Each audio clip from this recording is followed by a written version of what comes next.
தீமைக்கு தீமையையும் உதாசனத்துக்கு உதாசனத்தையும் சரிக்கட்டாமல் அதற்கு பதிலாக நீங்கள் ஆசீர்வாதத்தை சுதந்தரித்துக் கொள்ளும்படி அழைக்கப்பட்டவர்கள் என்று அறிந்து ஆசீர்வதியுங்கள்.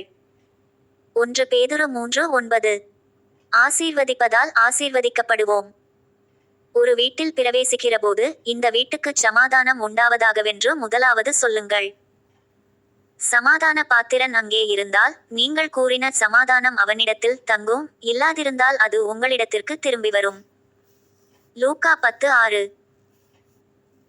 இவ்விரு வசனங்களையும் ஒருங்கிணைத்து சிந்திக்கும் போது கிறிஸ்துவுக்குள் வாழும் நாம் நம்மை சந்திக்கும் ஒவ்வொருவரையும் மனதார ஆசீர்வதிக்கும் போது அந்த ஆசீர்வாதத்திற்கு அவர்கள் பாத்திரமானவர்களாக இருந்தால் அவர்கள் ஆசீர்வதிக்கப்படுவார்கள். அதற்கு தகுதி இல்லாதவர்களிடம் அந்த ஆசீர்வாதம் தங்காமல் நம்மிடமே திரும்பி வந்துவிடும். எனவே அந்த ஆசீர்வாதங்களினால் நாம் இன்னும் ஆசீர்வதிக்கப்படுவோம் அல்லவா? எனவே லூக்கா 6:28 இல் இயேசு சொன்னது போல நம்மைச் சபிக்கிறவர்களையும் ஆசீர்வதிப்பதன் மூலம் நமக்கு கிடைக்கக்கூடிய ஆசீர்வாதங்களை பெற்றுக்கொள்ளலாமே. ஆதலால் மனுஷர் உங்களுக்கு எவைகளை செய்ய விரும்புகிறீர்களோ அவைகளை நீங்களும் அவர்களுக்குச் செய்யுங்கள். மத்தேயு 7:12.